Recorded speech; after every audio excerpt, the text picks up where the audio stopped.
Жас ғұмырын жылқы бағуға арнап, қожайынына адал болған азаматты 100 жылқымды жымқырып кеттің деп темір торға қамап тастаған. Ақтөбе облысындағы Рахат Сәрсеновтың тағдырын естіп жатқан шығарсыздар. 33 жыл мүлтіксіз адал қызмет етіп, қожайыным жала жауып өмірімді өксікке айналдырды дейді. Денсаулығымды, жастығымды алды, енді өзі алып берген ескі баспанадан да айырмақшы деп әділдік сұрап отырмын. Ақпардың шығарылымында жылқышының ауыр тағдыры жайлы сөз өтеміз. Қожайынына мүлтіксіз қызмет еткен ең бастысы жұмысына адал өмірінің 33 жылын жылқы бағуға арнаған Рахат Сәрсеновке жеке қожалық иесі арыз жазады. 100 жылқымды жымқырды деп жала жауып жылқысын бағып жүрген Рахат Сәрсеновті темір торға қамап тастайды. Ең сорақысы, шаруашылықтың иесі бұл адамды құлша жұмсаған еңбек ақысы үшін 150 мың теңгеге ғана төлеп таңның атысынан кештің батысына дейін жұмысқа салған. Бастапқыда 10 жылқысы ғана бар, қожалық иесіне адал қызмет еттім, мал басын 1000-нан асырып бердім дейді Рахат Сәрсенов. Малдағы кешкі қамап сағат 8-де құрадың ұлтыңға. Кешкі 8-де ма? Күн жайлап алдың қисайып қалса сені. Елеге жоқ жүріп өмір. Сұқты қолым жетті балағызбен құрап қалдым. Келіп алып кетті ғой. Мұна үйді қай кезде алып едіңіз аға? Осы үйді? 96-та. 96 жылы? Иә. Мал баққаныңыз үшін берді ма бұны? Малшылар бұл адамды алмас, мен алды. Маған алып берді осы. Енді қазір осы үйді саудалап жатыр ма? Иә. Не дейді қазір? Үйді айтарысын дейді, оның төлемесі үйді айтарысын. Жалақыңыз қанша болды мал бағып жүрген кезде? Ой, әр түрлі көкім. Қаншадан бастадыңыз? 10 мың болды, 20 мың болды, 35 болды, осы 23-тен бастап, 24-те, 20 болды, солай қалды. Сол азғантай ақшадан басқа ештеңе бермеді ма? Жоқ. Соғымды сол өзіңіз бағып жүрген малдан сатып алдыңыз ба? Иә. Неше жылда сол өзіңіз сатып алып отырдыңыз ба? Иә. Ең бірінші сізді қамады ғой. Қайда барды сонда? Петербургқа барды. Бұрын ондай жерді көрдіңіз ба? Мүмкін болмады. Қазір енді аман-есен балаларыңыздың арасына оралдыңыз. Не сұрайсыз аға? Естен салам айтқанын сөз қонсақ, мұна үйді алыптан шығарып кетсе, емдерге жәрдем етсе болды ма? Аталған атаның оқиғасы желіде қазір қатты талқыланып жатыр. Осы жайттан кейін бір топ журналистер Рахат Сәрсеновтың ауылына барып қайтқан екен. Сонда барып оқиғаны таспалаған Стан агенттігінің видео материалын ұсынайық. Жылқымды ұрлады деп шаруа иесі Рахат Сәрсеновті 7 жылға соттатып жібереді және 30 миллион теңге моральдық өтемақы төлеуге міндеттейді сот. Ол жерде кінәлі ме жоқ па ешкімде қарамаған, тіпті сот отырысына да қатысуға мүмкіндік бермеген.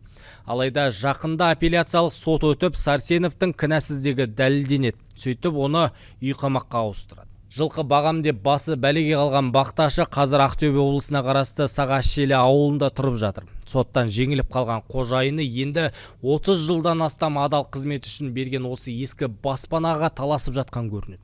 Бала шағасы отбасы да осы үйде қазір тұрып жатыр. 60-та алқымдаған ағамыз денсаулығынан да айырылып қалған. Аптап-ыстықта жылқы артында жүріп, тіпті күнге ауызда қисайып қалған. Сот отырысында Рахат Сәрсеновтың туыстары оның 1994 жылдан бері жылқы соңында жүргендігін айтқан. Олар Сәрсенов мырзаның мал бағып жүрген уақытында инсульт алып дертке шалдыққанын да тілге тиек етті. Қазіргі таңда ер адамның бір қолы, бір аяғы мүлдем істемейтін көрінеді. Ер азамат саналы ғұмырын жылқы бағуға арнапты. Ақсақалдың апасы Алтынай Сәрсенова ол сырқатқа шалдыққанда қожалық иесі арыз түсіріп, қорқытып-үркітіп, белгісіз бір құжаттарға қол қойдыртып алды дейді. Енді ақсақалдың жақындары сол қол қойылған құжаттардың салдарынан қорқып отыр. Бұл оқиға 26 жылы 1 ноябрьде баламды ауырып атқасын шақырған. Сол барса ауырып атыр екен, содан Пазелдің басынан Победаға Сағашшеліге алып келіп, доғдырлар шақыртты үйге. Доғдыр келіп, қарап, Қандағаштан скорый келіп, инсульт алып деп Қандағашқа нәсетімен салып алып кетті. Далалықта жүріп инсульт алды ма? Иә, жұмыс орнында инсульт алды. жұмыс орны сол далалық мал бағып жүр. Казендіде ғой, Казендіде. Ойлаңызшы, жас ғұмырын 30-ында малға жегілген азамат шаруашылықты гүлдетіп, 10 жылқы санын 1000-нан асырып береді. Өтемақы ретінде денсаулығынан айырылады. Ақыр соңында 100 жылқымды жоқ қылдың деп үстінен арыз түсіп, сотталып кете жаздайсың. Қазіргі ақсақалдың бір-ақ тілегі бар, ол тұрып жатқан баспанасын отбасына қалдырса, әрі емделуге көмектессе болғаны дейді. Ауылда қой бақты, папасы қайтқаннан кейін орнына таяқ ұстап. Бала күннен қой бақты ма?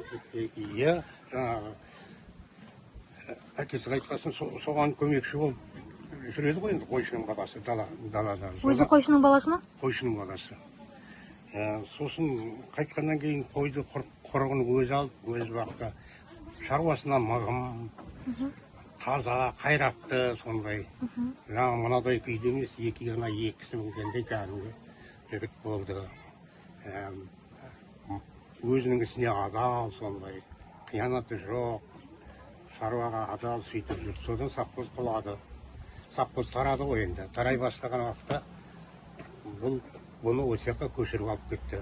Енді бұлай естіп жатқанымыз көп. Мен де мал бағып далада жүрем ғой, бұлар ауылда поселкеде болып. Бұның үйі болып, әке-шешесіне берген совхоздың. Малдары болып, азын-аулақ 5-6 бас болса да. Бірер жылқысы болып. Осы жаққа көшіріп алып кетті.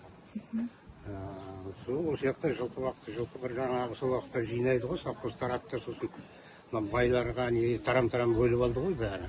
Соны алып кетіп, шамалы енді көмек берген шығар, алған уақытта айталы. Жақсы көмек берді, мұны жаман үйді берген ғой енді. Қазаққа біздер далада мал бағып жүрмесін отыра береміз ғой, сүйеу ойнеге. Соған мәжбүр жүре берген енді. Сол сыртынан естеймін, осы араға сосын мен қазір 10 шақты жыл болды кейін көшіп келгенде, пенсия шыққасын, жолдың үстінде. Сонда анда-санда келем естеймін, я соғым жоқ үйде. Сосын ана, я болмаса мал жоқ. 30 жылын қожайынның кәсібіне арнаған Рахат Сәрсенов еңбегімді бағаламады деп отыр. Тіпті есебі жоқ жылқы бақсам да біреуін соғымға деп сойғаным жоқ дейді.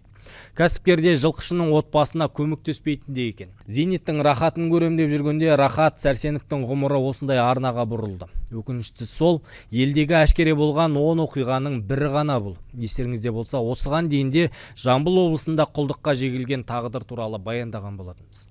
Елде ең бірінші осындай қарапайым жұмысшының еңбегі бағалануы тиіс.